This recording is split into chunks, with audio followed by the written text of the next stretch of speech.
Hello, and welcome to today's episode of Mitten Backstage. Thanks for joining us today. I am going to be chatting with drummer and all-around positive guy, Joe Phillion. Now, some of you might know that name because he toured the country for years with a band called Ultraviolet Hippopotamus, or, shorthand UV Hippo. He also currently plays in a group around Michigan called the Turnips. They put out a couple albums, and it includes some of those members from UV Hippo and some other great West Michigan musicians.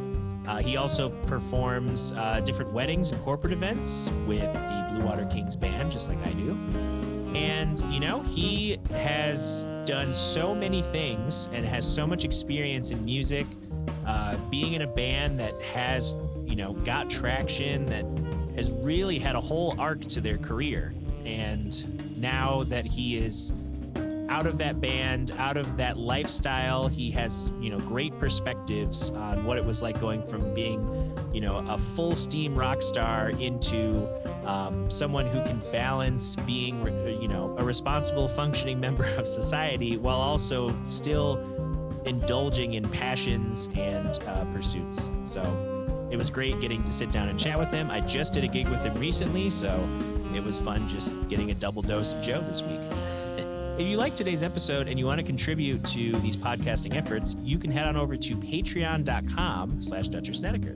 There you can contribute at different tier levels to get early access to podcast episodes, exclusive merch, and more. If you missed my recent announcement, my Patreon will also include a performance archive. So select audio from different performances that I happen to record will be available for people at the $5 tier. And at the $10 tier, you'll get early access or exclusive access, depending on the video content, to different live performances in video form. You can also go to DutcherSnedeker.com to see everything that I'm currently up to around the internet. And don't forget that sharing, liking, subscribing, all the things that all the social media platforms tell you to do, those do help. It shows engagement. It helps with, the algorithm pushing out my content. All those things help support the podcast as well. All right, let's get right into today's conversation with Joe Phillion.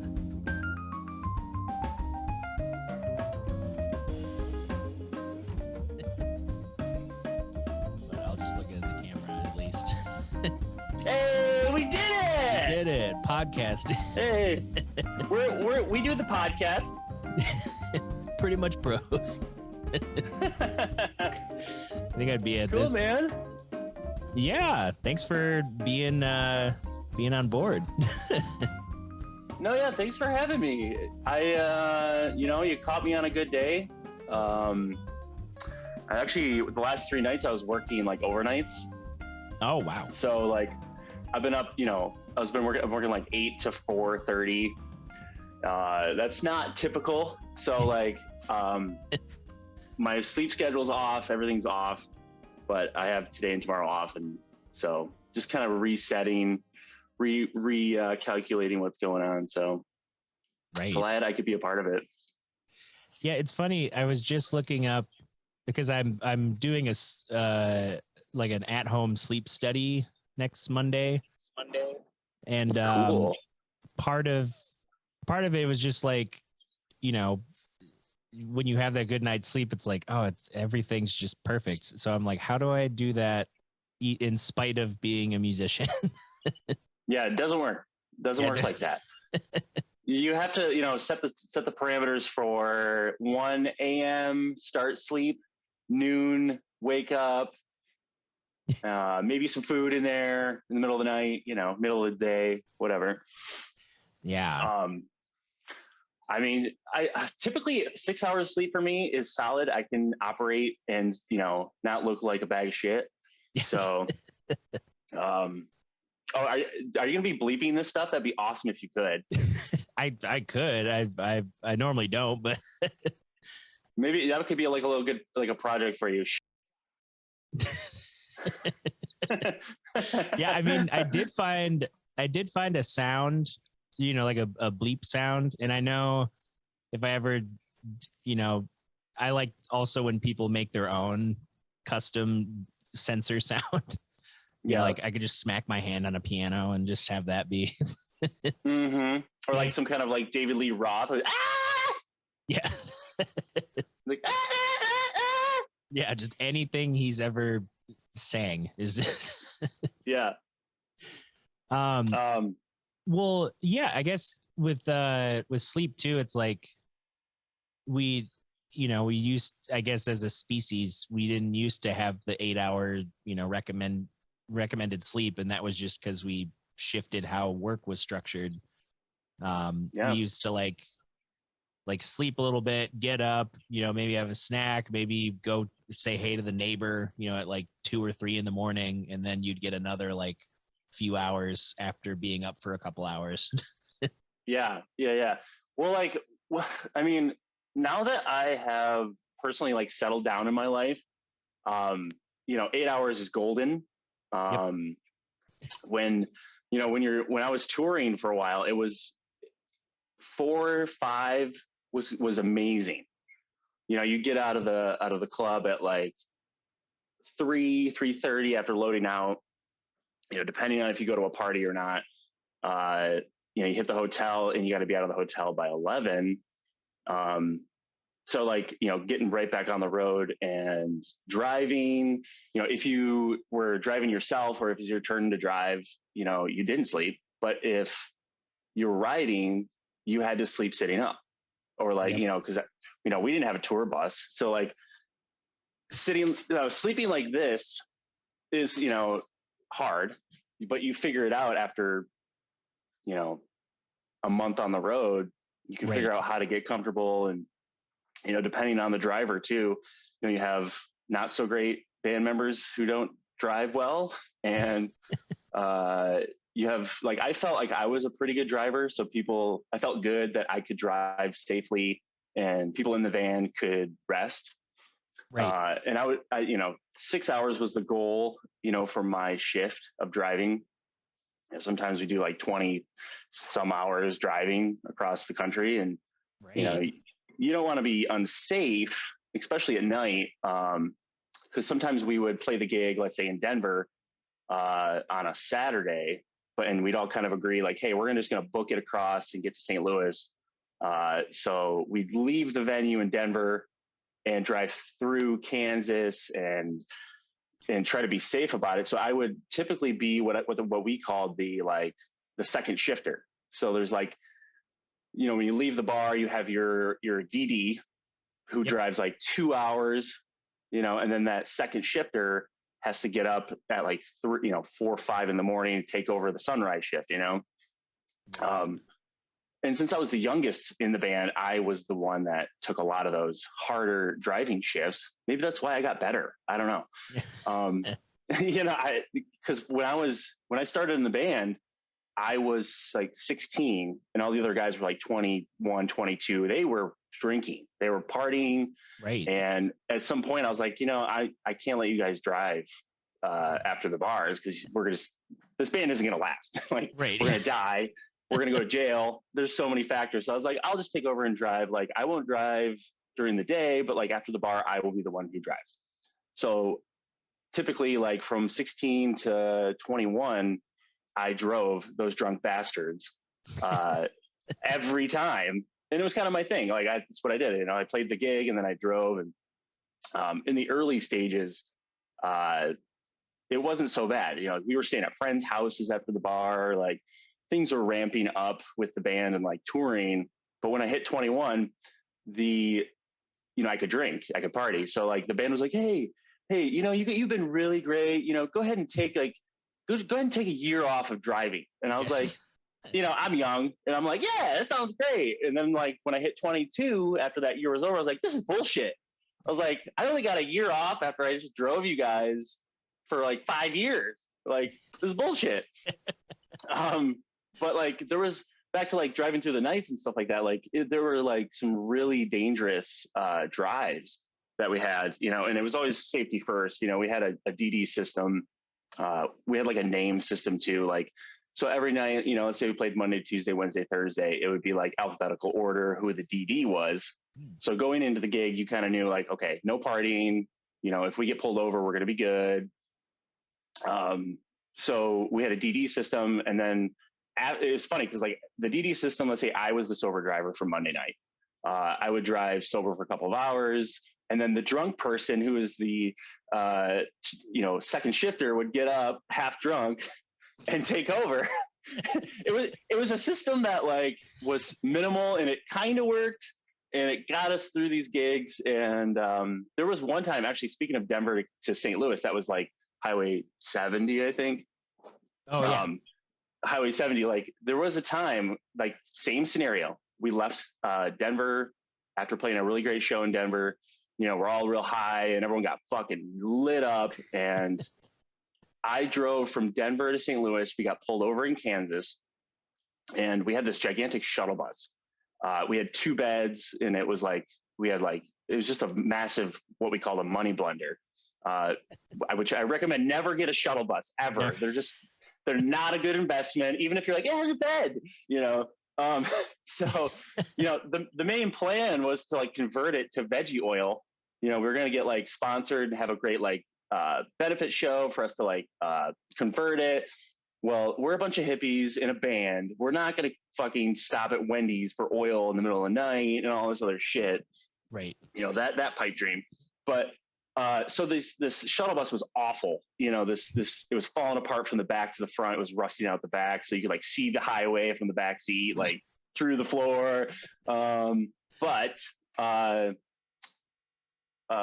was I going to say? So we're driving from Denver to Kansas. We get pulled over. This state trooper pulls us over. I'm driving. My co-driver or co-pilot was like smoking weed. You know, we just came from Colorado. We're just blazing, right? Yeah. It's like, I want to say it's like 8 in the morning, maybe like 8:30. Get pull over to this rest stop. This guy, like, you know, we're every window down, right? Trying to air this bitch out. He comes up to the car and he's like, hey, yeah. He's like, what's going on? I'm like, we're in a band. He's like, yeah, you don't have DOT numbers, which are like official numbers for big terrain rigs. If it's a certain size limit or weight capacity, it's got to have these like DOT numbers. And there's a national DOT number and a state DOT number. Oh, right. So we're clear in Michigan, but not in Kansas, you know? So this guy like pulls us over and everyone wakes up and they're half in the bag, you know? And he's like, you know, open your doors, I'm coming in. Yeah. And I'm like, no, you're not. And we had a button that opened these like Star Wars doors, you know, on the side of the bus. And he comes up on the bus and I'm like, fuck, we're so going to jail, you know? And he's got his boots, I swear to God, went up to his knees, like laced up boots, like all the way up. This guy was old school. He had like combat boots. Combat boots. He had like 3 or 4 pistols. Like this guy was old school. I mean, the crew cut. This guy was, I mean, if anything, he was going to be slamming us against the vehicle to put us in jail. Yeah, that's the nice version. Yeah, that's the tamed down version. And he gets on the bus and everyone's like half in the back, like sitting up, like all bug-eyed. And we're like, oh my God, there's a cop on our bus. And he goes, smells like booze in here. And we're all like, oh, we're like it was just silent. We're like, oh yeah, it smells like booze in here. It doesn't smell like weed, you know, like in Kansas, weed was like crucifying like a virgin, you know. Right. It was just a horrible offense to have the devil's lettuce. Yeah, the devil's lettuce in this state. So he's like, where's the booze, you know? And we're like, okay, well, we don't have any booze for sure, you know. And he's like, well, what's that and what's this? And starts poking around. Found this like half case of Founders Dirty Bastard. And at the time, Founders used to give us cases of beer to go on the road. So and they were never good. They were just something, you know. It was like, right. I want to say we got like 6 cases of Dirty Bastard and like 6 cases of maybe an IPA or something. But right.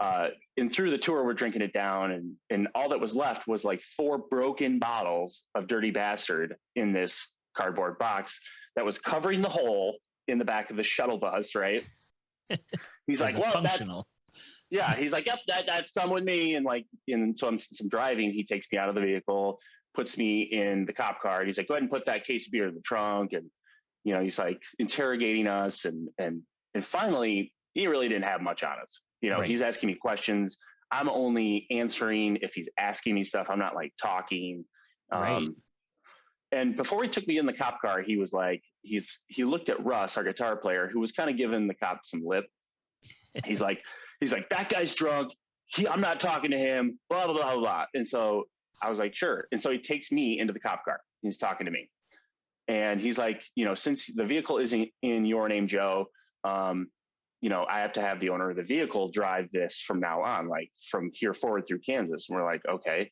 He's like, I'm just going to give you a ticket, blah, blah, blah. It was like some like $500 DOT infraction or something.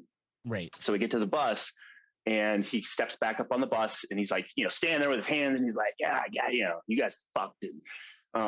We're just like quivering, like, what's this guy going to do? Like, we're at his mercy, Right. And he's like, who's the shuttle bus, whose name is in, who owns this vehicle, blah, blah. And it was Russ. It was Russ, the guitar player. And the drunk guy, right, yeah. The cop said he was drunk. You're driving. And we're like, okay, So he tells the drunk guy that he's going to be driving. And so Russ drove from like half of Kansas into St. Louis. And, that was our, crazy overnight drive story. Basically, like the guy let us go with the ticket, which I don't think we ended up paying, but maybe somehow used it as like a tax write-off. I honestly can't remember what happened, but that's a good loophole. Yeah, but I mean, honestly, being on the road, we never really got pulled over too much. Surprisingly, like we kind of looked like at one point we had like a church van kind of, and we were gonna put one of our like hit songs was called North Coast, and it was a song about Michigan. It has like, Green Sky in the lyrics, it has like the Ragbirds, it has like tons of local artists and stuff like that. Yeah. So North Coast is the song, and we were going to put North Coast Ministries on the side of our van, like we're a church group, like we're a traveling church group, but we never really got pulled over. But to kind of bring the story back home, so many lost hours of sleep on the road, trying to find comfort in a chair like this, a bucket seat, or the one bench seat we had, someone could actually get a good quality of sleep for like 3 hours and then they could drive, that was like the on deck spot. But I mean, so many nights of sleeping on people's floors. And I mean, my personal favorite was under a table. I don't know why. I just felt safe. I slept I felt safe under so many people's kitchen table. I don't know why, but I always slept like under tables, or, I always gave the couch spots to the most stressed out person, or, I could figure it out. But there were like 3 members that really went hard on the party situation. Like typically it was like me, the bass player, and maybe the keyboard player that just like raged through the night. We were like the band representatives in that city, like we go to Bloomington, Indiana, and just like not sleep. Yeah. Like, we were guaranteed to be up for like 2 days and still perform shows at 150%.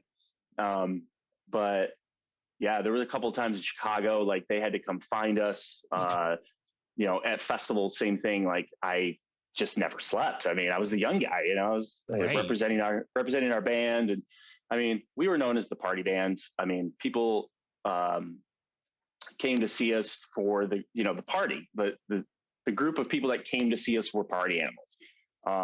So people gathered and loved that. And, the music was, I wouldn't say secondary, but it was definitely like a good reason for everyone to gather and be together. And, that's music, really, just like bringing people together and community and creating a culture, of that like mindset. The best relationships are built on common likes, common threads. So, and as the band, progressed, the stages got bigger, and, to be honest, the separation between the band and the fan happened. So you got, you starting off as a band, you're like playing on a floor in a bar, and there's the fan on the floor watching you, and as the band gets better or more known, the stages happen, right? And so you got the floor and then you got the stage, and so there's like this separation, right? And then you play stages that are massive with a guardrail, and then the fans are way over here, and it becomes this massive separation. Right. And so like, you play like those big stages here and there, and that was really great. And then all of a sudden, like you would play like Indianapolis, this place called the Mousetrap, and the stage was like this big, and it's like big show feeling, but it was super intimate. And you get people like falling over monitors and like falling into Russ's guitar pedals. And like, there was a spot in Florida, this guy, I remember we were playing and it was the middle of a set and we were like peeking out, right? We're like, cause we were a jam band, we were jamming we'd have like 2 breaks a set, and just raging these songs and intertwining songs. And I'm looking up at this guy and he's in front of Russ, the guitar player. And this guy is like loving it. He's having a great time, but he's starting to like, either the drugs are kicking in or the beer's hitting him. And all of a sudden, like his eyes are starting to like roll in the back of his head. And we're all like kind of watching this guy, right? Yeah. Like, what's going to happen? Is he going to fall backwards? Is he going to like, is he going to die? Like, who's going to catch him? What's happening? Yeah. And all of a sudden he just fucking forward plants right into the microphone, right into Russ's pedals. And what didn't help was that there was a monitor like right at this guy's shins, right? So like once he's gone, there's no turning back. Like, yeah, it's just blocking he's just bam right into these pedals, and it like fucks up the guitar pedals. He's holding a beer, of course, and the guy like comes to on the ground and he's like, oh, like, oh my god, I just fell into the band, Yeah. And we're like, and Russ is like, like what the fuck's happening? And this guy gets up and he just runs out of the venue and he's gone. And it was like a brewery. So like, imagine like, Founders or Bell or something, this guy was like, books it and he's gone. Yeah. Like, we were more like, is he okay? Where's he like going? Like nothing was really damaged. Like, it's okay. Like, yeah, where's he going? Is he okay? But a lot of those instances of like real intimate shows where people are just like too fucked up, too messed up, drinking too much. It's 3 a.m. because I think like Indiana and like Nashville, like a lot of those places were like open till 3, which we would play right to 3, and they're flicking the lights on, and where it's like 3:30. Yeah. If it's a raging good time, why stop? And yeah. But yeah, a lot of good stories about people just being way too fucked up at our shows and losing it. Yeah, it was a really good time. A lot of great memories for sure. I mean, I could like literally tell you stories till tomorrow. Just a 3-part episode of yeah. Part 2. We're hitting Seattle, and I bite into a sandwich that has a staple this big, and it's like my only $5 per diem I had. Like, I mean, literally, it could go on forever. But I mean, that's like the best part of touring is, we didn't make a ton of money. We made enough to eat. We made enough money to go to the next place. Mm-hmm. But traveling was like the most like best part of my life. Like traveling with my best friends in a van all over the country and playing music. Like, yeah, it was stressful. Like there was a lot of stressful times. Like it sucked really. If I explain it to someone who I work with right now, they're like, why would you do that? That's just really stupid. And I'm like, I can't really even start to explain how good the goods and bads of what that was. Like, I can explain to you like, hey, I love playing music and they know that, but like there were like such hard times. Like, I wouldn't say that like I was thinking about like quitting or anything like that. I mean, there were a couple of members we had in our band that literally quit and flew home from where we were. Just not for them, like and we understood, like, it's just not for you. We don't want you to like be miserable. But really we just stuck through it. It was really those like 2-3-part tours that really were really heavy on us. Cause like the first month we'd be like in a known area. Second month we'd be like, go out east, like New York City, Rhode Island, Maine, and all those spots, an unknown territory that is expensive. The roads are shit, repairs on the vehicle are expensive. Like money was a big stress for sure. And our agent, it always feels like agent. We went through so many agents. Oh my God. So like, it felt like our agents had like a group of like darts, and they had a map that like the UV Hippo map.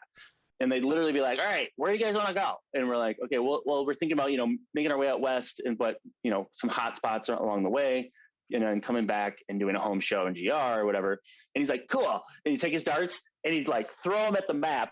Right. And it'd be like, he's like, looks like you're playing this place in South Dakota, and it's like, well, why? Why are we playing there? He's like, well, it's a Tuesday night. I'm telling you, it's really great. This guy really wants to have you there. They have a great Tuesday night following. And we're like, yeah, but it's like Tuesday in South Dakota in February. I mean, he's like, okay, I can at least get you $500 and that'll get you to the next show. And we're like, okay. So we'd show up. Nobody comes to the gig, right? Right. Nobody's at the fucking gig. And, everyone's really cool. It's just not a great representation of like what your band can do. You might gain like one or two people, definitely the bartender. We're definitely keeping them in business. Like the bartender's happy that we're there because we're fucking drinking our asses off. But yeah, there were those weeks where the travel weeks, right? So you'd be doing like, you'd hit like a Tuesday, Wednesday, Thursday on the way to, Minneapolis.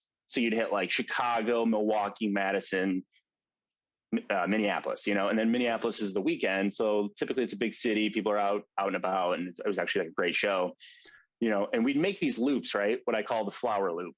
So you have your central location of a flower, the eye of a flower, which is like GR Midwest for us, and you make these like loops that go around and like you kind of keep coming back, right?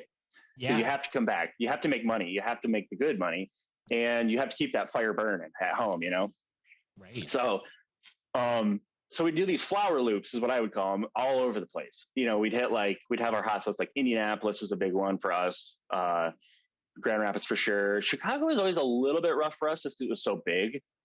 We do like 3-night runs in Chicago, and it'd be like small venue, medium venue, and a big venue.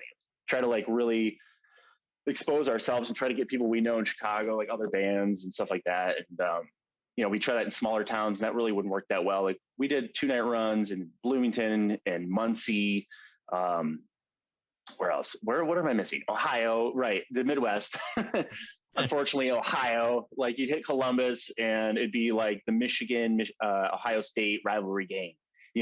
Try to like get into that because it's just a crazy time there. And you're trying to do all this research for when like Gus Macker is there, or like college kids is at homecoming, and like, do we want to be there when Fish is at Deer Creek, or whatever, and like. There's so much research that goes into touring. And then, there were a lot of tours we'd play where like, we'd be in the shadow of somebody, and that would really suck. Like even like Soul Live, like we were in the, like I called it the, Shadow of Soul Live tour, where it was like South Carolina area. Like they were playing either the same night or the night before us. Wow. And that just sucked. Like Soul Live isn't huge, but it's still like our clientele base, and it's still like you'd get a lot of that, like, or like Turquoise, or like, because they were like gaining a lot of steam when we were touring too. Like we would try to pair up with them, but they were like, nope, we're there the night before. Like, can you get there the night before? We're like, we can't. We're like here, and it was just like so many logistic issues. And then we'd show up to our gig, the night after, and it would look like a bomb had been dropped, and of course, no one is at the shows, So we're just like, we just hang out at the venue by ourselves. I mean, we were just like literally touring. We were our own fans of our gigs, But here and there, like one time in Atlanta, we popped into this bar. We weren't thinking this gig was going to be great. It was a smaller venue, and we were like, it's Atlanta, it's massive city. Like there's no way it's our first or second time playing Atlanta. There's no way we're going to have like a great turnout. And bam, it was like a Thursday night, 300 people at this like teeny bar. And it was like a Billy's Lounge in Grand Rapids, Yeah. It was like, great little stage, like you can pack it if you can get like 100 people in the bar, and bam, 300 people show up, and it was a great night. Were they there for us? I don't know, but it was a fucking rager. And I think the next like 3 or 4 times we played Atlanta after that, like we saw the same faces. Like it was kind of a nice vibe. But like personally touring, like you'd have great little moments like that and little nooks and crannies all over the country. Excuse me. But the best thing for advertisement or exposure for any band, I thought for us personally, was festivals. Like festivals, there were so many cross traffic going on. You'd have, people come in to see Umphreys, but then they'd be like, oh, what's going on with this band? Like so many people are literally face to face talking about what's going on. So like, Summer Camp Music Festival, huge, big for us. Hoxville Music Festival, huge for us, for Michigan. Cow Pie, which is another great location here in Grand Rapids. There's so many like festivals out east that had places, people like Soul Live and Lettuce, and we were able to mingle with those guys and like talk to them about Michigan stuff, and they were like telling us about New York stuff. And like we would meet, like we saw Adam Deitch at Sullivan's Hall in New York City, and we're able to like talk with them, and then the band we were playing with knew them too. So there's that networking, right? That cross traffic, right? And so when next time like Lettuce came to Grand Rapids, all of a sudden, yep, there's Adam Deitch. We're talking, oh my God, yep, New York City, sweet, man. Like networking. It's all about like where you are, right place, right time, and like same thing that goes with like Humphreys, like when you're at summer camp. I mean, like I said, was the party animal. I was trying to get backstage. I was trying to network. I mean, I was getting beers for the Whalers and like doing everything I could. I mean, that's how I met like Victor Wooten, like there's so many instances where like you run into just like random people like Dorico Watson when he's playing with Victor. Like, there's these little pockets of people, and other people, too, right? Mutual friends. And there were so many bad festivals. I literally cannot express that enough. Like first time festivals loved us. They were like calling us constantly, right? Like one of our first tours was out to Colorado, actually. So we were on our way out and we got this gig offer for this festival called Fire in the Flatlands, and it was in Iowa. And they were like, yep, we'll pay $1,000 if you guys can like just stop by and play a set. And we're like, oh my God, this sounds awesome, right? We show up, it's like all fucking like rained out. There's like 30 people. It's in this guy's front yard. And we're just trying to get the check, right? We're just trying to get the check. We show up early. We drove through the night. We're like, we're going to play this festival. We get there and it's a shit show. It's like fire in my pants situation. It sucked. And we got stuck. I think they paid us. I think we played. Honestly, I don't remember if we played or not. Like, I think we played. And they paid us and we left. We were just like, oh my God, get us the fuck out of here. But there were so many festivals like that where they just didn't get it. They didn't have it together. They just didn't have it together. And they like our number was being passed around to every first time festival you can imagine. Like, I mean, I don't know what was going on. So at one point we're like telling our agent, we're like, do not accept these gigs, right? Don't accept any of these first time festivals. No first time festivals. He's like, but they're willing to like give you anything they want or anything you want. And I'm like, we're like, okay, we need $15,000. And they're like, and he's like, okay, done. They did it. And we're like, fuck. Now we got to play this festival. It's like, dang it. Say no. Like, yeah, we're like really hoping they would say no. Okay, we need to up our fictitious number. All right, $22,000. Like to the next one. They're like, sure. We're like, we need a deposit before we show up. We need the money when we get there before we play. We need to like inspect the stage. Like there are so many issues going on. Like before we even show up, we need to make sure we have at least half of this in the bank. Right. So there was like so many instances like that. Like, and I use that today with negotiating. Like if leverage, like I really don't want to play this festival. I don't want to play this gig.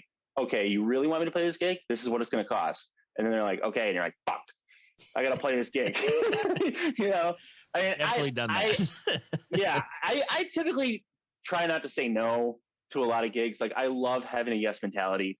It's really, I mean, I like saying yes. Even if it's a gig I don't want to do. Yes, I'm going to like struggle through it. I mean, I've gotten through some pretty rough situations. And I, here to tell the story, here to tell the tale, Yes.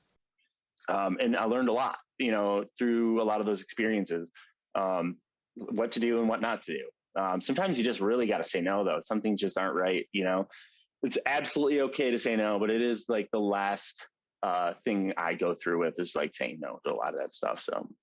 Yeah, it's so like, especially nowadays, I feel like, post quarantine pandemic times, like this year's feeling more like a normal year in terms of booking.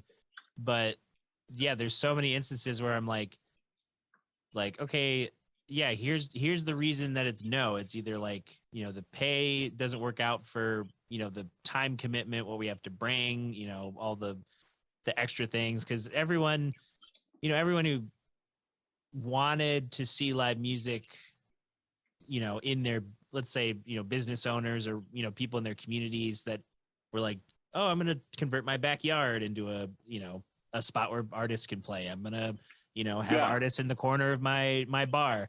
But there's never a thought of like, the infrastructure of like, okay, when was the last time the power's been updated in this bar? Or when was, Yeah. Not you know, compliant. yeah, it's That like, was one of my favorite terms to ever say. Not compliant. Can't do it. It's a safety hazard. can't do it. Like, And putting like and putting things in rooms without understanding like, it's like, hey, clap your hands. Is it super loud and reverberant? Maybe you need to find a different part of the building to play, or have some oh yeah, sort of absolutely. consultant or Oh my God. Like, I don't know if you ever had been to like the old Founders. I feel like I must have, because I know it might have been with the Gravestones when I was in it. Okay.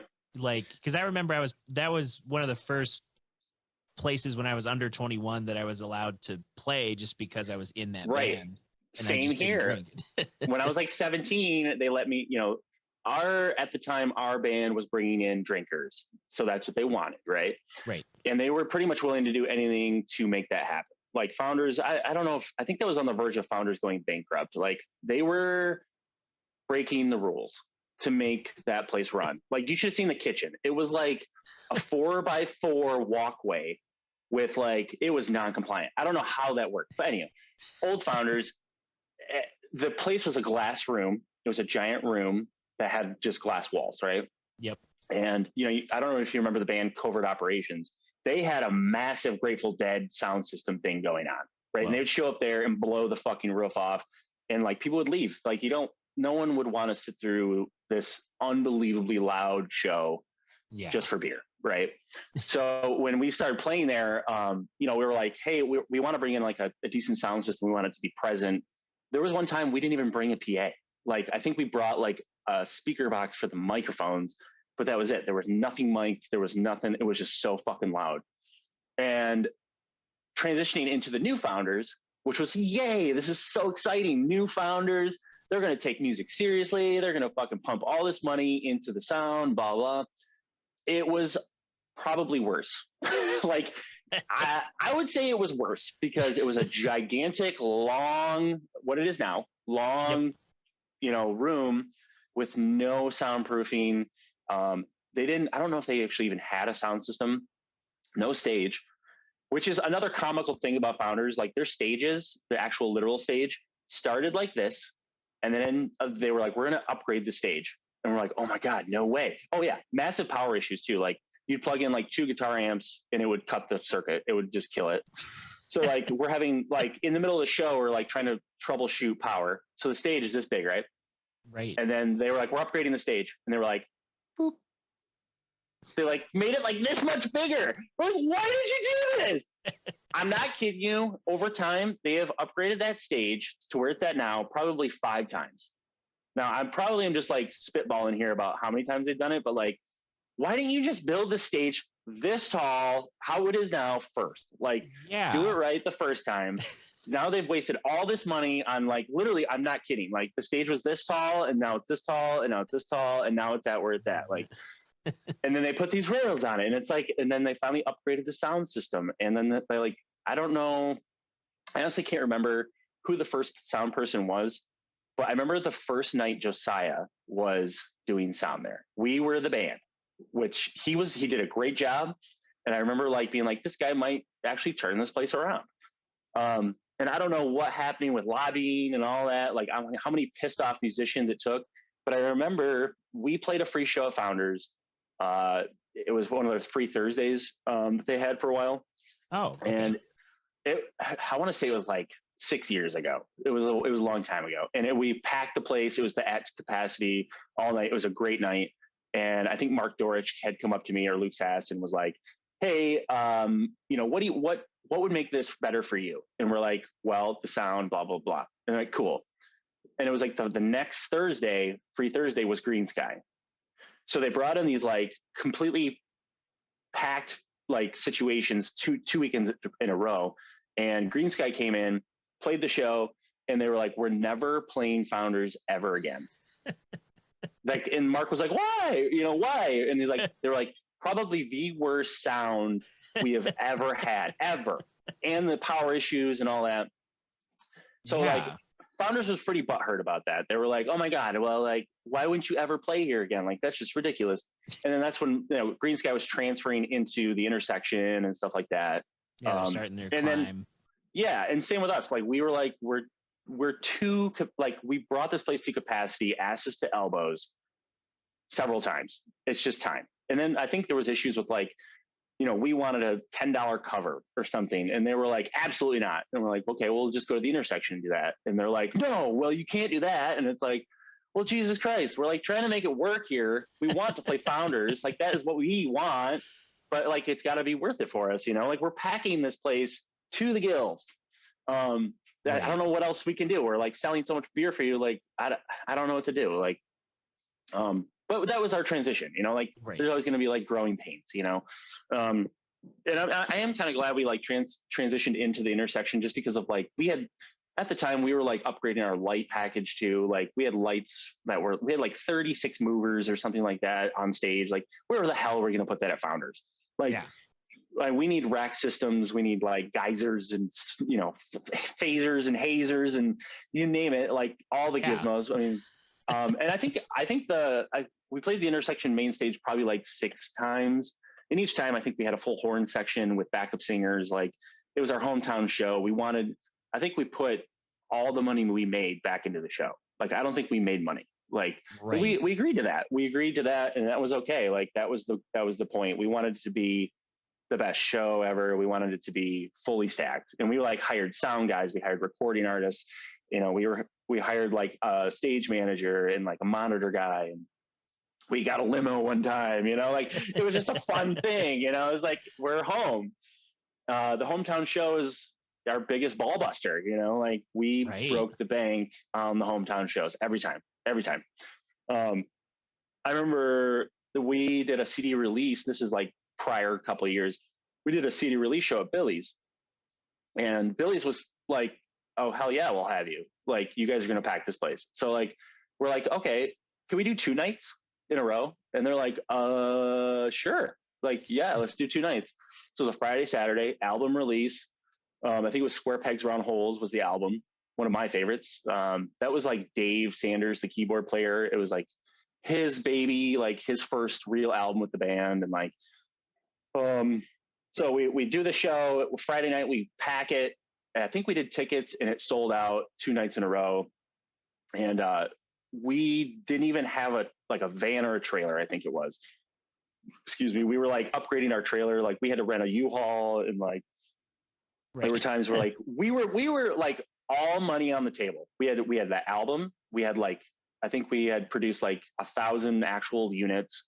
And then we had like t-shirts and merch is a whole nother like topic I'd love to talk about. But like, merch is like the best return on investment ever. And the person, so like, you have to hire a merch person to sell it, right? Like, the band is on stage. That means they can't sell it. They're playing music, right?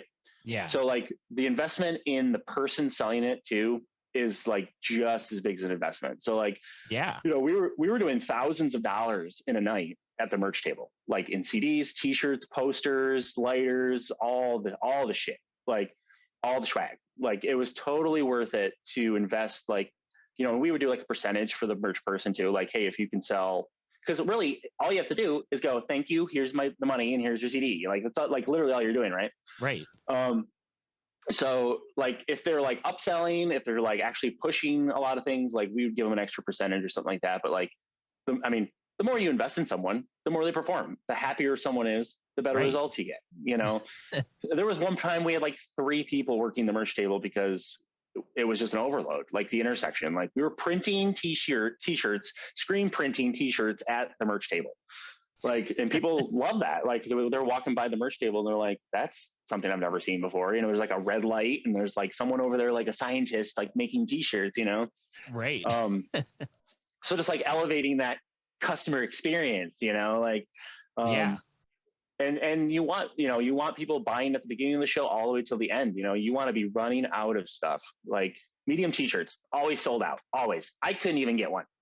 Like I'd have to stop at the merch table and be like, I want this. Please give it to me now.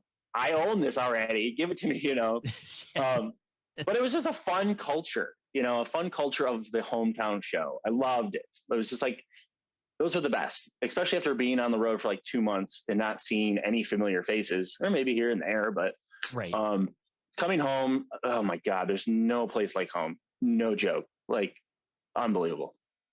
Yeah. And it's so like, it's so, yeah, like the amount of work, that you've been describing, just like, it's not just, oh yeah, we get in a car and then we get to the next city and then everything's perfect. It's like most times you're having to, like, I think of like with Earth Radio, like we get to a venue, we meet whoever's going to be working on the show, or we, if we met them last time, we reintroduce, we, get that all settled, figure out where we're staging, where we're putting stuff, who's going to run merch, who's going to help pack up after this, who's driving, it's like, yeah, it's like, a 4-person business where everyone has 6 jobs. Yeah. And it's just a whole crazy reality too, that like my friends that stayed home while I toured, and God bless their hearts, like the people I lived with, and like they, my ex-fiance that paid my bills and was home alone, like God bless their hearts. Like you just can't really describe like what it really is like to them. Because in their heads, what they think is that I get on a tour bus, immediately the bags of cocaine open, hookers come out of the back of the bus, and literally it is a La La Land, happy fest, go time, go lucky. I'm eating food. Like, that's not the reality. The reality is you don't eat, you don't sleep, you have to perform at a high level, you drive through the night, you're miserable most of the time. Right. I mean, you're with your buddies, like you're listening to good music, you're seeing different places. Like I said earlier, that's the reward out of that whole situation. Yeah. But it always blew my mind what people really think going on the road is all like is about. Cause like I would like talk to some of my family too. Like they'd be like, "Oh man, you're like touring and like, how's the tour bus?" And blah, blah, blah. I'm like, "There's no tour bus." Okay. I'm in a van with 6 guys. And all of our equipment. And all of our equipment. And I don't remember the last time we showered. It could have been 3 days. It could have been a week. I'm pretty sure like it was a couple days ago. I mean, there's trash in the van. Like it's not a healthy living environment. We were very lucky actually with like sickness, actually, like when a flu or a bug would hit the van, like a lot of us were very conscious about like being cleanly and like being like sanitary. There was one time we played a festival in Florida, and I think like someone got bit by a bug, and I don't know what it was. Someone got bit by a bug, and it was like a Friday, Saturday. We were in Florida, and we had to literally go play up the East Coast up to like Portland, Maine, or something like that. Or I want to say maybe it was like Burlington, Vermont. It was like the far end of the tour, and the first person got bit, and then it traveled to like the bug was in the vein, like a literal bug. And like, it was like you would get bit and it would like kind of like travel down your arm or something. Like it would like be in these like weird sweaty spots, like in like armpits, or like, I don't know how to explain it. We wanted to say it was like no-see-ums or something. I don't know what it was, but it was like a micro bug that was in our fucking van, and it was biting all of us, and we're all being like tortured on this like leg of the tour.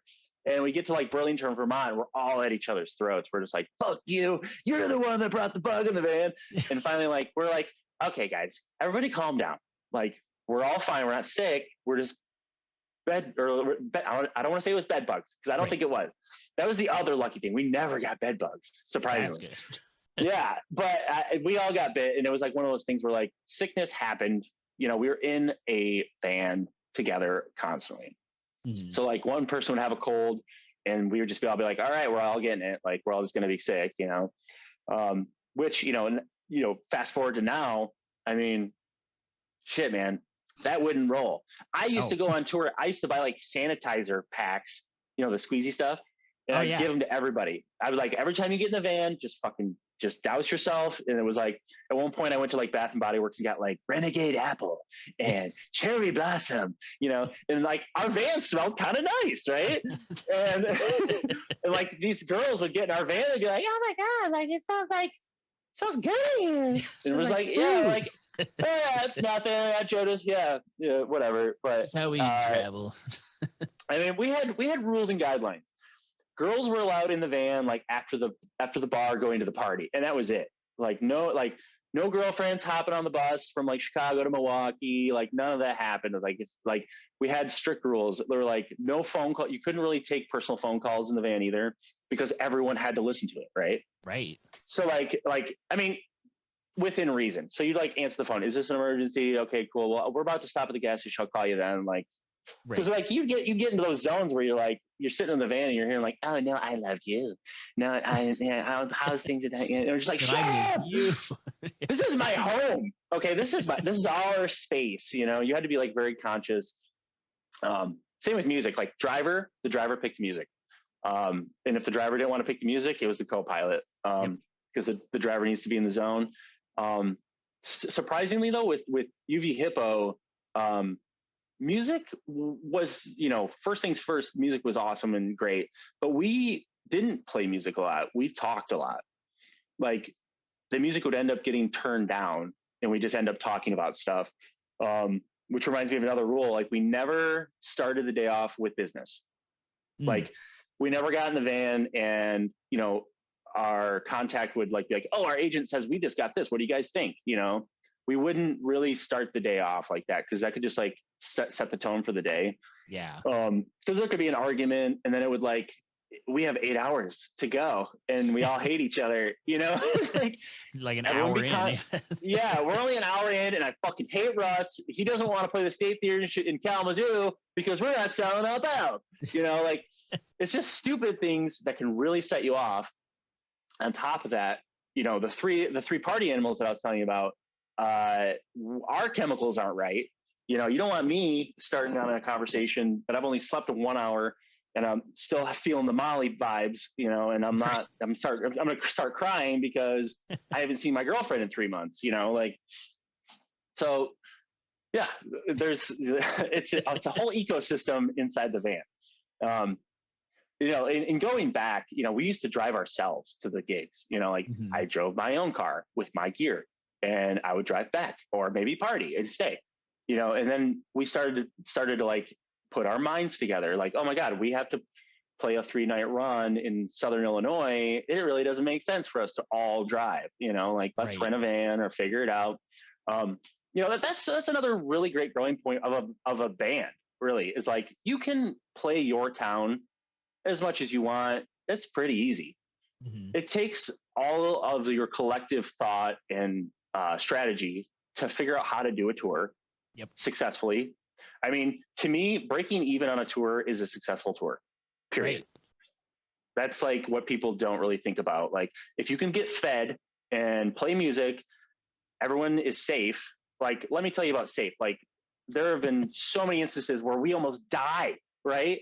Yeah. Sliding off mountain switchbacks and going down crazy mountain passes in the snow. And like there are times where like, I was just happy to be alive, and breaking even on the tour. Cause like our van would break down all the time. Our windshield got smashed. Like there were so many things. That shuttle bus I was telling you about, we called Money Blender because there were so many fucking things we had to pay for, especially when we went out east, where we hit a pothole and blows the tire. And then our trailers, we flipped our trailer on the way to Chicago one time. Like they were like flipped it. We were fishtailing. I remember I was driving. I remember looking out like the passenger window to my right and like looking down the highway, like behind me and like seeing my life flash before my eyes. All we did was unload the trailer as it was flipped over.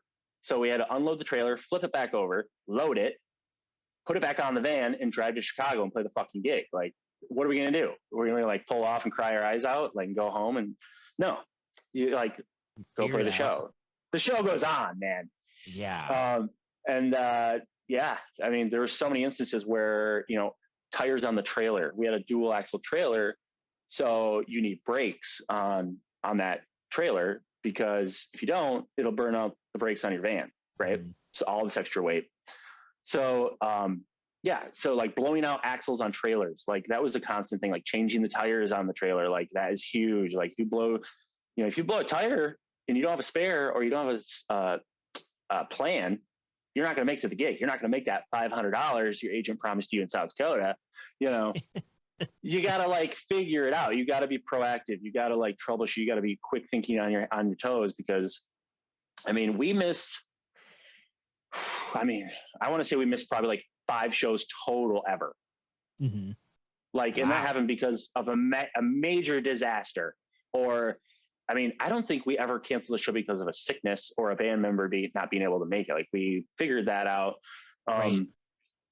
There were times where like Casey Butts couldn't make it, or like Russ couldn't make it. We'd have someone else fill in or something like that. But like, really came down to the vehicle.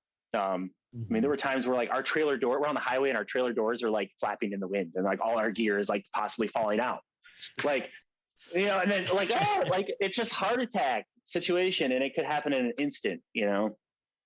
Yeah, it's so, and that's, you know, the complexities of like having to travel and figuring out all the logistics of touring and playing music.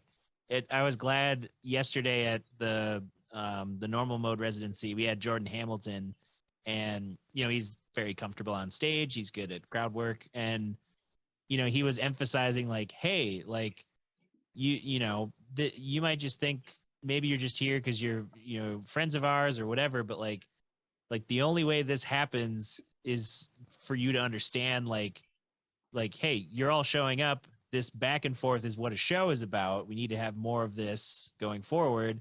But also like you need to understand that, you know, like especially with Jordan, it's like that was his first show back since his accident in what was it, August? So it was like, you know, people who just meeting Jordan, they're like, oh, I don't know if I want cello in my hip hop, or hip hop in my cello. And then for him to be like, I didn't know if I could play my instrument ever again 4 months ago, and I've been recovering and having surgeries, and it's like, yeah, you think, you know, you see like School of Rock, or you see like Johnny Depp in that Hollywood Vampires band, and you're like, you know, people like actors, especially who can like play the acting role, you know, all these actors who have, you know, Hawkeye's got a band, you know, like all these random celebrities have bands, and some people are like, wow, like they actually could do music. And it's like, well, they also know how to pretend to be a musician because they're actors. They know how to like do the stage stuff and the banter and the, oh, what if we both look at each other playing guitar licks? Like they can ham up that part of it, but they have, you know, a huge wellspring of money, and they don't have to, they skip over all the insanity of like younger artists coming up and having to tour independently. I mean, imagine if you had like $20 million right now. Yeah. And I mean, I always thought about this when I was in the van, when we were touring too. Like I would journal a lot when I was in the van, and it would kind of take my mind off of issues and stuff like that, or like get my feelings out on a piece of paper, right? It was like a little bit of a therapy situation. But if I had $20 million, would it solve all my problems? Yes. Yes. Absolutely yes. Absolutely yes. I mean, I had it all like segmented out too. Like I was like, this much for promotion, this much for a tour bus, this much for this. I mean, I would like reinvest all this stuff, and like, would I make any money? No, but man, we would all be so much happier with like all these issues gone, you know, like, especially with just like the vehicle, like, oh my God. Or like, even with promotion, like, you know, we were self-promoters, which was super fucking hard. I mean, were we successful at that? No. I mean, word of mouth is your best type of advertisement, right? Or a t-shirt, right? And I mean, doing it yourself is a nightmare. But like, you learn a lot, you learn what not to do, which is great. But like, just the promotion side of things, it costs so much money. Like when we would put out an album, I mean, the money it took to make the album in the studio, to reproduce it, to like do all the art, all this time, right? And then our time to make it, all of this bullshit. And then once it's done, you have to promote it, and you have to like push it, and like you have to get it out there, right? Yeah. And you're pretty much broke when you start. Yep. Yeah. Like, how am I going to make this work? Like, and like a lot of people do the GoFundMe and all these other things, like, or benefit shows and all this other stuff. And that you got to just figure out how to make it work. And then, like, while I'm thinking about all these things and like, how do you advertise and all this other stuff? And you like go on your phone and there's like this $1 billion kid who made up a fart app that you can buy a fart track for $1, and all it took was him going, and he's self-made millionaire, where we have put in all this fucking time and effort and all this bullshit into making like a song, just like one song for $1. Like, that's when Apple sold music for $1 a track, right? And we like that's another funny thing too. Like, when we were signed up with Apple to sell our music, we like our checks were decent, right? They were like, I don't know, $5 a month, and then once the streaming thing happened, and I'm not like dogging on the streaming situation, like, but like once it went to streaming, we got like a 5,000th of a penny check. Like, how is this even an increment? Like why do I need it written out? Like just throw it on the pile, man. Make it a penny. Yeah, like, just eat it. Let me know. Yeah, let me know when it's a penny. Then send me that check. But it's pretty crazy. Like, obviously it's not fair. Life is not fair. Like, like you just got to find ways. And that's why I was like super like inspired and like not shocked, but like, this is amazing situation was with like Wolfpack and like how they did a lot of their like self-promoting and stuff like that. It was like seriously inspiring. Like, so clever. They stuck it to the man, like with the whole Sleepify thing, and like that was just genius. Like how they think about like a lot of that stuff is like super inspiring. But can you do something that's already been done? You have to be creative. You have to be the first ones. You have to be the pioneer. You got to set the bar. Which is tricky when there's so many, the equally talented or even more talented people doing, they're already setting a trend, or they're already like, oh, that idea I thought, or I think of like, especially with YouTube, there are people who, like I saw at NAMM, like you go there and it's like, okay, there's Victor Wooten, there's Marcus Miller, there's all these, legacy artists, Joey DeFrancesco, just people walking around that you're like, they're real people and they're right here. But then near them, it's like, oh, that's Jared Dines, that dude who just makes metal, sometimes comedy, sometimes react videos, but he tours in a band because he has an audience and they wanted him in the band and he plays well. And it's like, absolutely. Yeah. There's so many pathways now to like have an audience. Well, like, I mean, like how much money you can make just by doing like clips of stuff or like segment, like guitar pieces, like sell it. Yep. Like literally you could just sell a riff and like, library. That's that whole website. Boom. Yeah, exactly. And like, I was always like, I'm old school. I feel like I'm old now that I'm 34 and I'm kind of, I wouldn't say I'm out of the music business, but I'm definitely like, my hands aren't in the hot pie anymore, like, right. But when Medeski Martin and Wood's Billy Martin used to put out CDs, he used to call them Illy Beats, right? And they were just drum tracks. And, Billy Martin's amazing drummer. He's super creative. He has that like inspiring vibe. Like he's very innovative. He's very like on top of like new sounds, trying different things, like failing a lot, but also finding that one or two things that really, really works, and so he put out these albums called Illy Beats. I think there's like 6 volumes now, but back in the day, back in like the 90s, early 2000s, like they're the rise of DJs, right? Actual disc jockeys, people with fucking actual physical discs where they're like mixing and stuff like that, like DJ Logic and stuff like that. So he put out these albums and he's like, these albums are specifically for DJs. Like just use my drum beats, buy my album and just use my drum beats.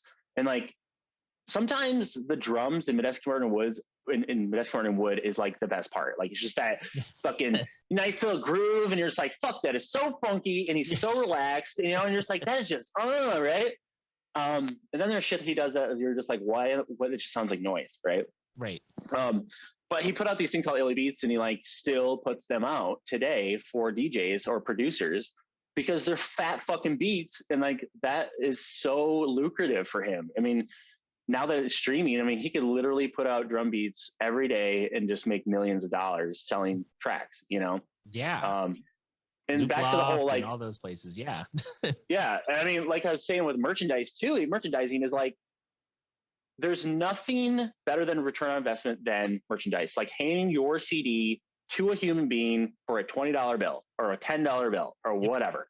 Like, because like I said, like on Spotify and Apple Music and all these streaming platforms, it's like you're getting hundreds of a penny, hundreds and thousands of a penny, where like you're getting a $20 bill for 10 tracks. That's $2 a track, you know, like selling tickets and t-shirts, man. That's what it's all about. Like with the live music. But you know, going into 2022, there's so many avenues for money, you know, for making money, for inspiring yourself, for inspiring others. You know, there's so many channels. And personally, I don't have much of a repertoire. I don't like dig into a lot of those things. But you know, from what you've told me, man, it's pretty crazy out there. It's crazy.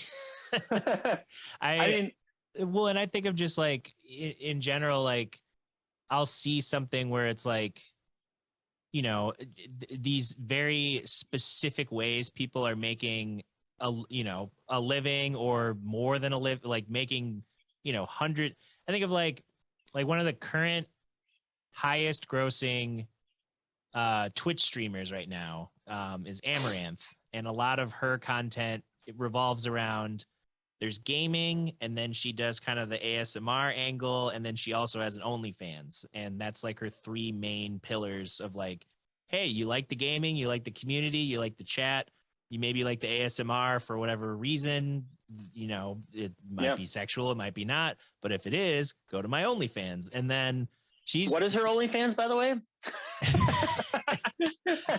Could you just spell it out? Well, yeah, the link will be in the bio below, right? Yeah, just check it out. It's post in the comments. Smash that like button while you're there. Yeah.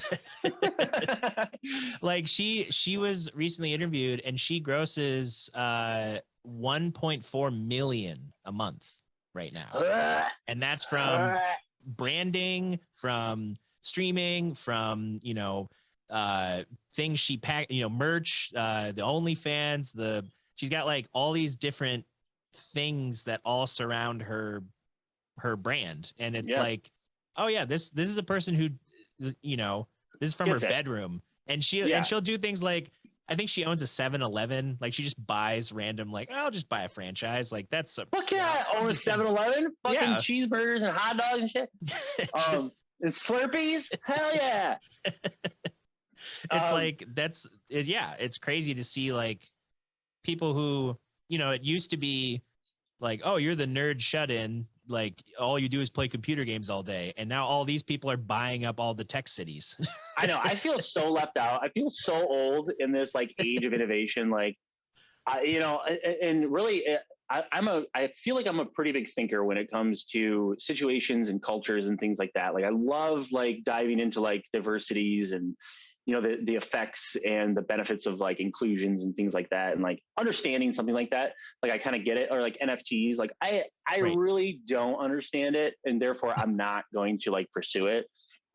It's kind of like I don't know how to cut hair. Like I'm not going to start tomorrow, you know, like or like I know how to work on cars. I can tinker, like I can change like oil filters and things like that and gaskets and blah blah blah. But guess what? I'm going to bring my car to a goddamn mechanic because he knows what the fuck he's doing, or should, you know. You know, like it's just crazy. Like it's wild to watch how fast things have progressed as well. You know, like I was talking about, you know, Billy Martin in producing music for DJs that are like literally spinning discs. I mean, I don't personally know that many DJs that actually carry around records. Like I think I've heard about three or four local people that actually carry around records.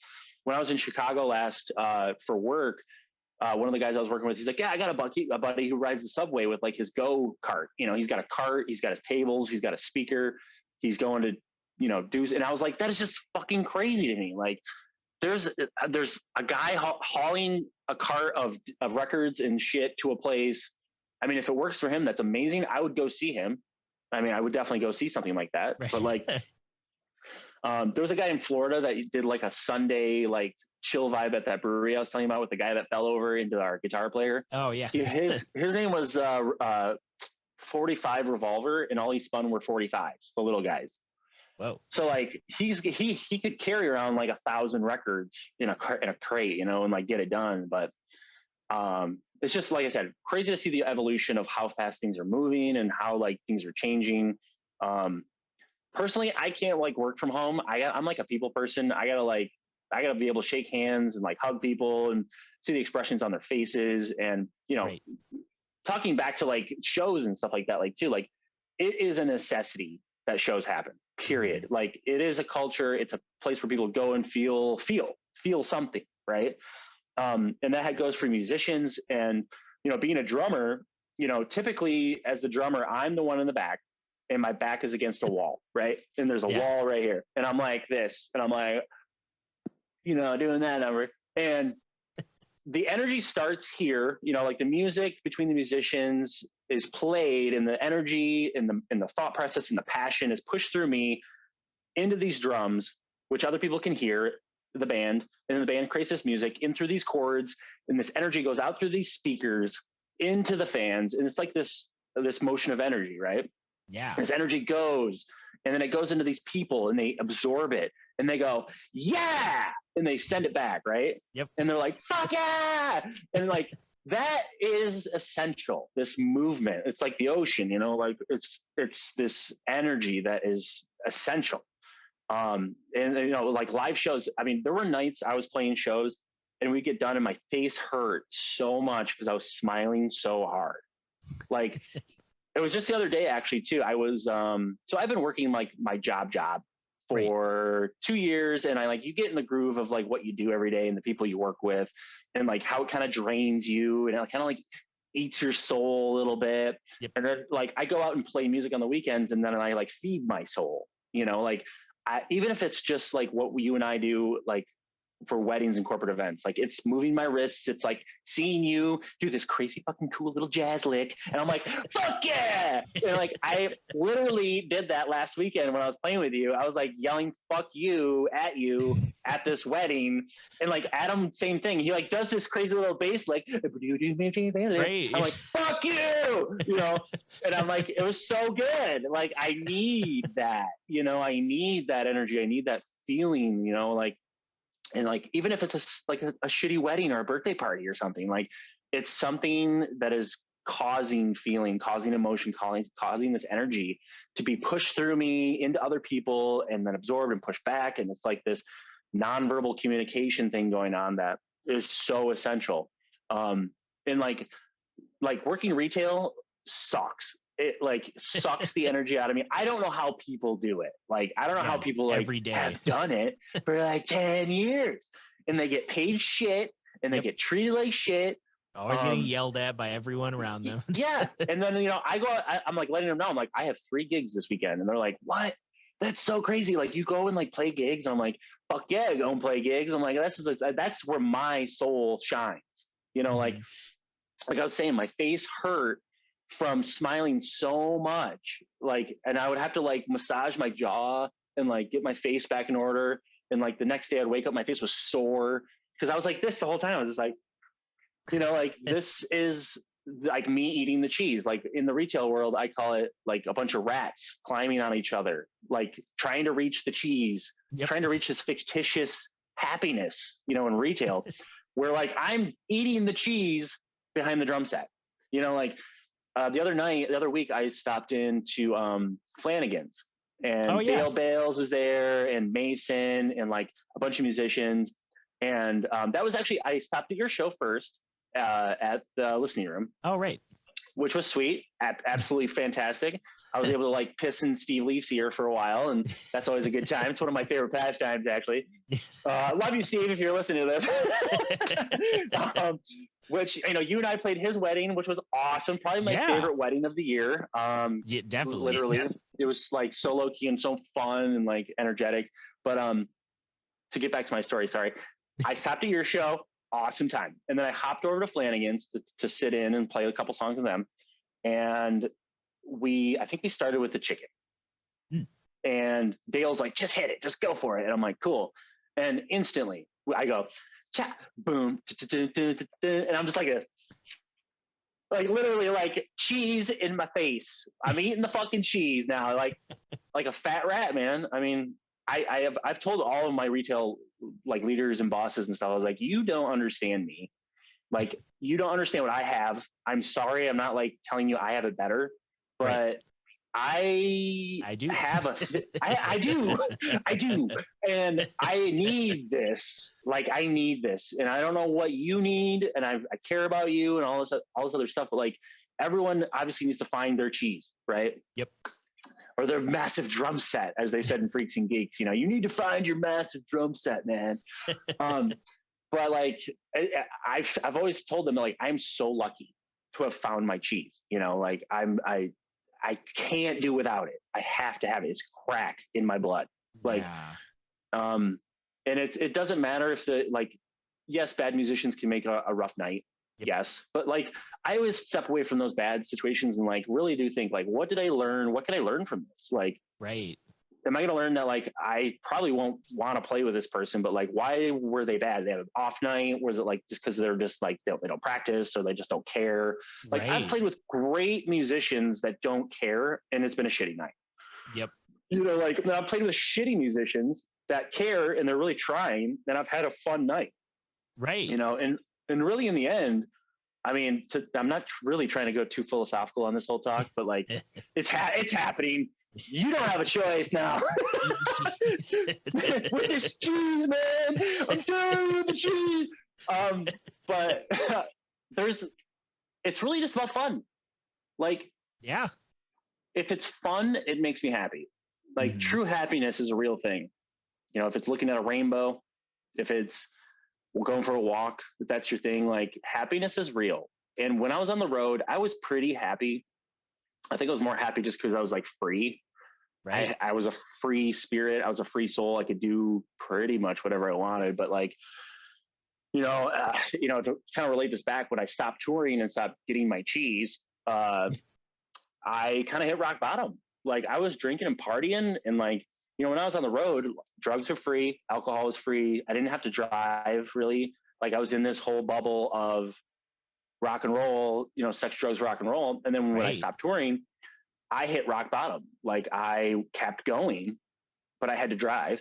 I had to pay my bills. Yeah. And everything just started caving in, and bam, I was fucking rock bottom. I was sitting in jail.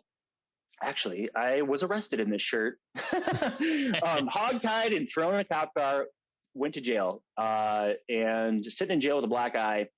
And that was rock bottom for me, and I was like, it's time.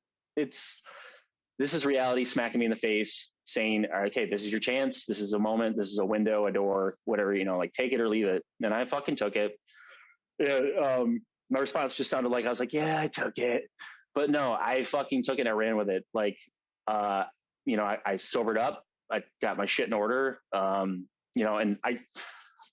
I still play music, and I wouldn't say I'm a different person, but definitely a different personality. Like, I was raging, like in those times of like even playing weddings and stuff. Like, when I went to a wedding, I was either up all night the previous night, or like going to stay up that following night too. Wow. Like, I was raging. I remember showing up to a couple of those BWKs and like talking to Andy Kirby and being like, I was like, hey Andy, how do I look? And he's like, fine. But I'm like, great, because I've been up all night. And he's like, shit, are you going to last? Like, do I have to worry about you driving home? Like, all this worry.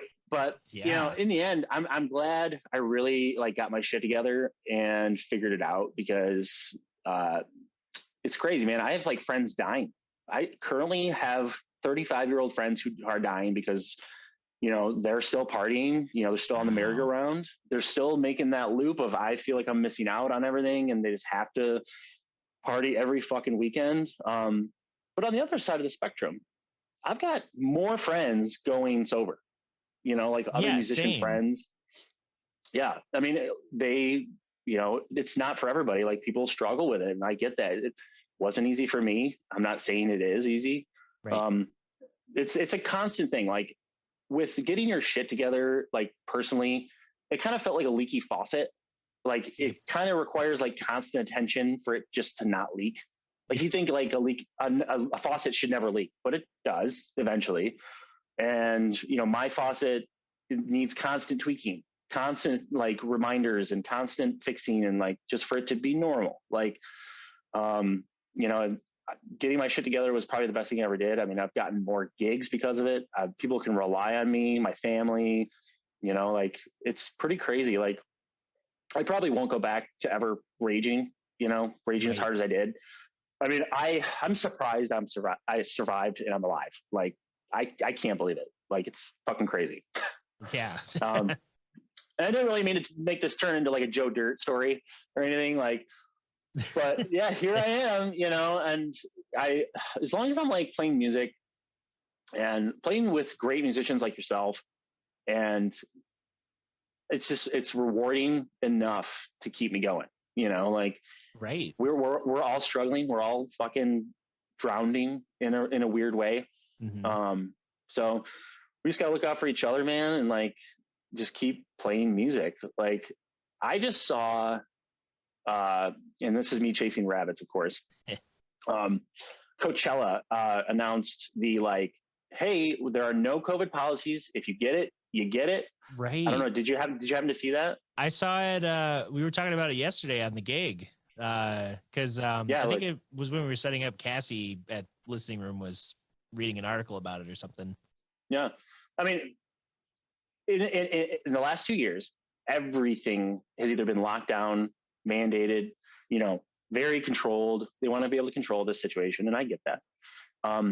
But Coachella is like setting that bar now. Here we go. Here's like the next kind of step. There's going to be these like growing pains out of this situation. Mm-hmm. And yes, I think we're to the point where, like it's at first when I saw that, I was like, fuck no, dude, that is fucked up. They don't care. Right. Like I'm in this mindset of the 2-year frame where I'm talking like, we're like in lockdown. We don't want to leave our houses. We need to be aware. But yeah, Coachella was like, we're not, if you come, you're probably going to get it or not. We don't know.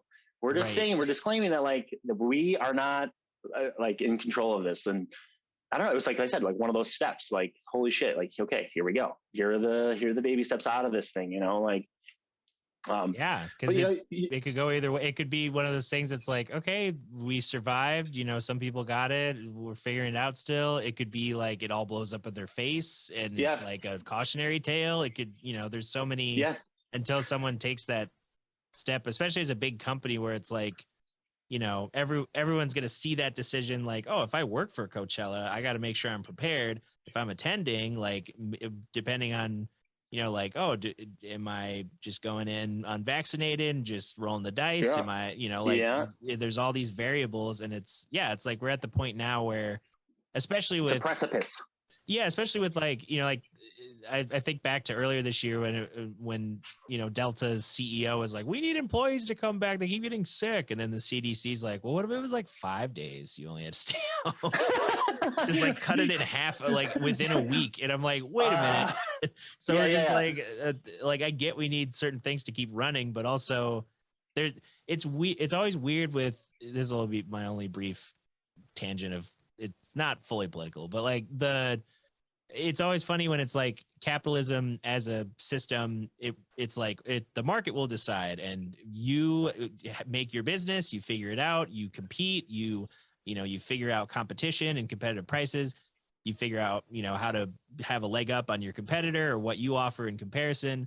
But then an airline, it's like, oh, we don't know what to do. Okay, the government will just throw a bunch of money at it, and then the CDC's making these changes, like not explicitly from that, but they were receiving pressure. And it's funny that it's like you get to a certain giganticness, and they're like, okay, we have to keep you going, and this is a flaw, but we're still just treating it as if it's like, no, they're successful. They just need some help, but not for you, the dude who needs to pay for his knee operation. It's you, the giant airline. Well, it doesn't take an idiot to realize that like money really is the root of all evil. Like and same thing. I don't need to elaborate on this COVID situation because how many times we've run this loop, but it was last year. For several doctors I've talked to who were right in the middle of the pandemic, we had a shutdown, and then they were considering a second shutdown, like that, whatever the time frame that was. Right. And I was talking to several doctors, and they're like, they will never shut down the system again. Like, they will never shut down the economy ever again because of the severe loss of money. Yep. They are willing to sacrifice human life over shutting down again. Right. And that's what several doctors had told me. And I was like, it's just, of course I knew that, right? I knew that. But to hear it from a doctor, you're like, oh. A doctor that's like, hey, they're willing to kill off as many people as they can because the economy has to keep running. And the future, it's progress. Pretty wild. Growth, GDP, all these things. But yeah, it really is. I mean, yeah, think about how many gigs we didn't want to do, but we did it for money, or how many creative situations we canceled because of money. Yep. Another great reference I wanted to make was during times of turmoil, personally, I might not be looking in the right avenues of inspiring creative things. But if you look back at the Renaissance, there was 400 years of turmoil, when the Renaissance were happening, right? Death, plague, war, famine. It was just awful, right? Yep. But look at the creative art that came out of it, right? Mm-hmm. Out of Italy only. And Italy created all this magnificent art that we still just gawk over today. That was so beautiful. And you look at the same time frame, Switzerland, do you know how much creative awesomeness that came out of Switzerland during that time, that 400 years? The cuckoo clock. Oh, I didn't know that. That's it. That's it. That's it. Out of that 400 years, the cuckoo clock, 1 o'clock. So turmoil, does cultivate creativeness, and it does really churn those gears. It gets people going. And like I said, personally, I've seen a lot of great things come out of this pandemic. And I think it's Bill Burnham. Did you happen to see that on? Oh yeah, Bo Burnham. Yeah. Bo Burnham, not Bill. Yeah. But it was so cool and creative, right? Yeah. And all my friends, I had been getting texts. They're like, have you seen this? Have you seen this? I'm like, no, dude. I'm busy. I personally don't even watch TV that much. I prefer to read and listen to music. I have a puzzle laid out on my kitchen table here. Don't really, I find TV a huge distraction, but I ended up watching it and I was totally floored and been like, that was super cool. That was super cool. How we use the, lockdown as a creative platform, right? Yeah. I thought that was super awesome. But yeah, even personally, I practice drums here at home, not enough. I'll say that. I feel like everyone should be practicing. I personally learned by listening. When I was on the road, I didn't have a ton of time to practice, or I didn't make enough time to practice. I would figure out how to practice in the moment on stage. Okay, I need to work on my hands. Obviously I'll warm up and stuff like that, but how am I going to incorporate stuff within the song live? Right. Right. And that was a huge challenge. And I learned how to train myself how to learn while playing the song. So I do a lot of that now still. And I watch drum videos constantly. I'm a drummer. I gotta see what's cool. I gotta see what these gospel drummers be doing. Shit. I will never be that good, but I mean, that's just my mentality, right? Unless I practice and I really hunker down and learn how to do these gospel chops. Is that me? Is that my thing? What's the point? Do I want to just wow people my whole life? Yes. Or do I want to make people feel great? Right. I think you and I have talked about this before on gigs where it's I could really perfect my Latin beats because we played songs like Jump in the Line, Everybody Rocking in Time. What's that song? I'm drawing a blank on that one, but that has a really cool Latin beat, and there's a lot of really cool Latin jazz that I wish I could learn. And I absolutely can. And I think one of my goals for this winter was to do a lot more brush work and stuff like that, because that's just a really cool creative thing that I need to learn. And I need to make more time to do a lot of these things. But being at home and being locked in, I've personally taken more of a personal growth stance, I guess. Reading, puzzling, exercising, drinking way more water. That's the first great step. There's 5 things I personally feel that I benefit from: drinking water, reading, exercising, challenging myself musically, listening to music. But having hobbies that pay you, having like hobbies that keep you fit, being social with people too. Like that's a really big one. I haven't been as social as I have been ever in my life. Like this is the least social I've ever been. And like even with like Instagram and social media, like I don't even post on stuff anymore because like I would get random people that would see me in public and they'd be like, "Hey, like, who's that? Is that girl in that picture your girlfriend?" And I'm like, "No." You know, like there's these perceptions going on that people like are already like concluding. Yeah. So I stopped putting anything out. Like I don't need to share that like I'm living my best life. Like Right. I'm just living my life. Like I don't need to include you either. Like I just need to focus on myself. Like so yeah, that's just kind of what I've been doing. And like I mean, I wish I could exercise a little bit more. I've gained like the 5 to 10 like Michigan winter weight over the holidays, you know, but like trying to like fine tune my discipline a little bit with like, you know, physical activity and just like mental stuff. But yeah, I mean, I'm just going to keep on keeping on, man. I mean, that's my Joe Dirt story, you know? Yeah.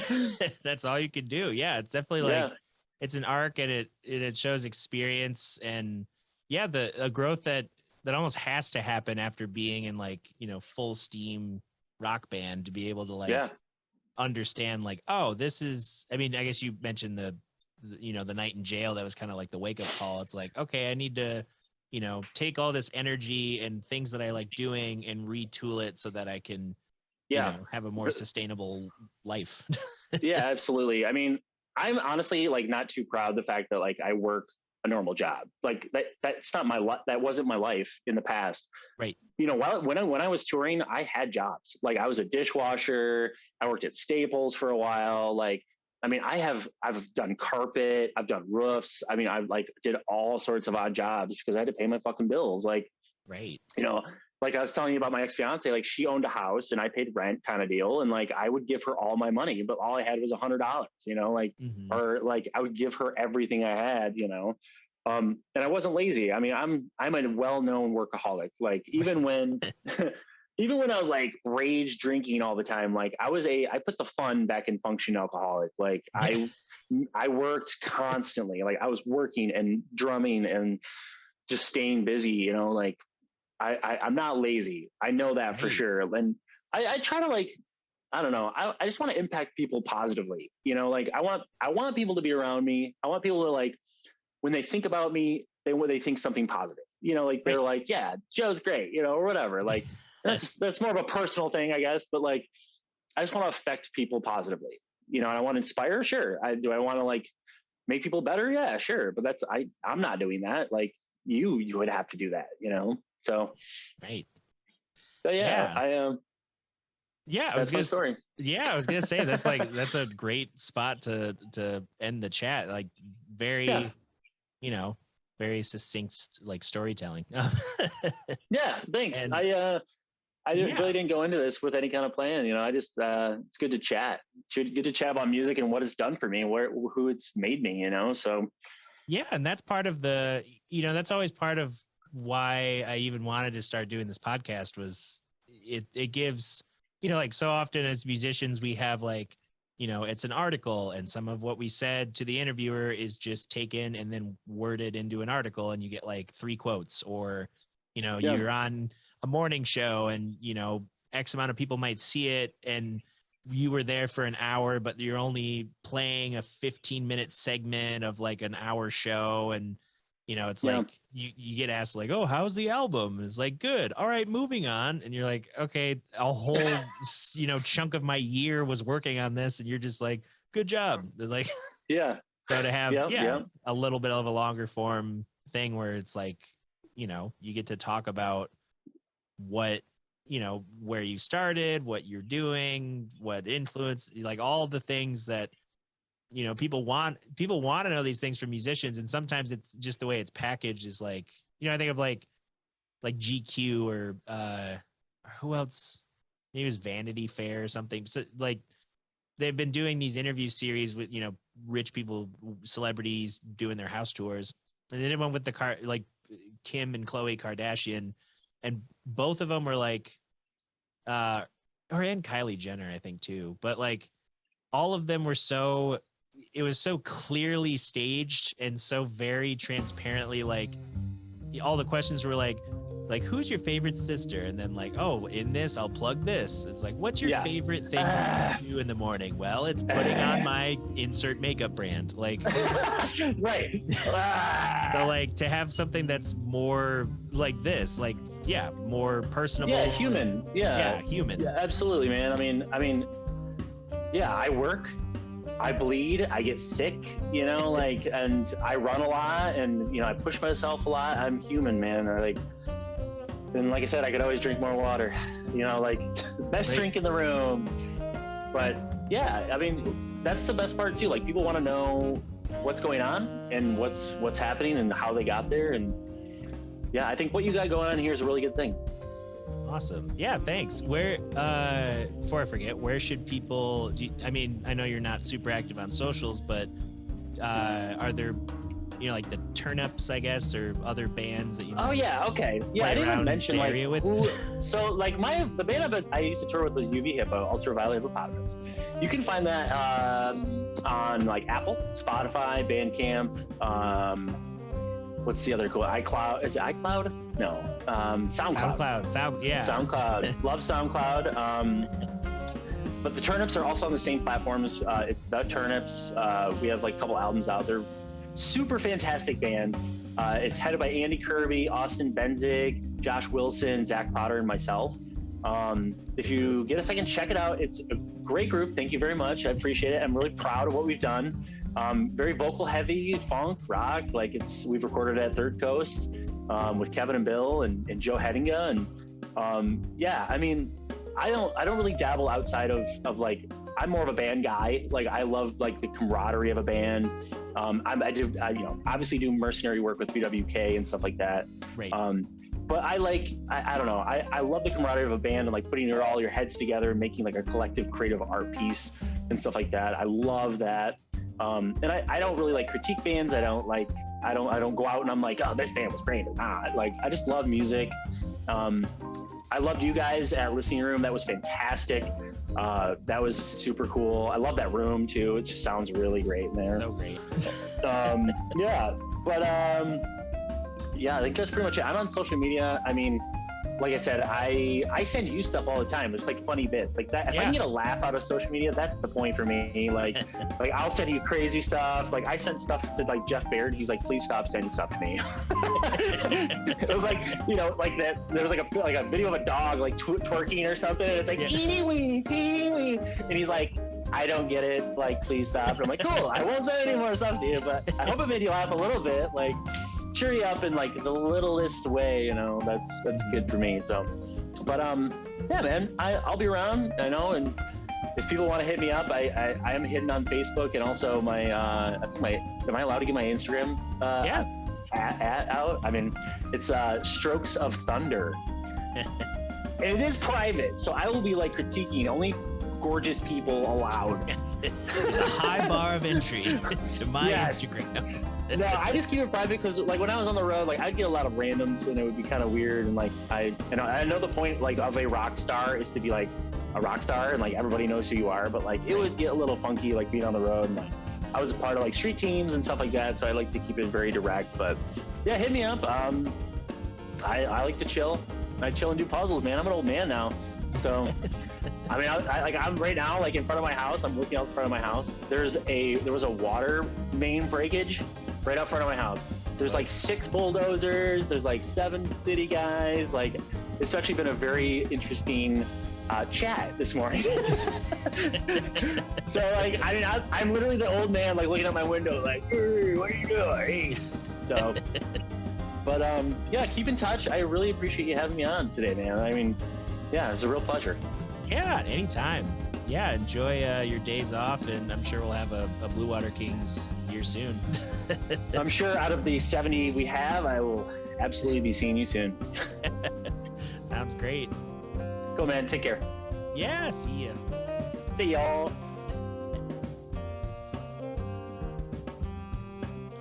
Hey, thanks everybody for tuning in to this chat with Joe Phillion. What a guy, right? He's so energetic and so positive. He's such a great person to play with, and he's a great person to go see live. Go check out his bands. Go see when he's playing, and talk to him after the show. He's clearly a people person, so you'll learn a lot from him just by chatting with him. Like I did today. If you want to check out more of Mitten Backstage, you can find it on all the streaming platforms, like I mentioned at the top of the show. You can find it on my YouTube page. You can also follow me on all the socials. You can go to patreon.com/DutcherSnedeker if you want to contribute directly to these podcasting efforts. But until then, we'll see you in the next episode of Mitten Backstage. Take care.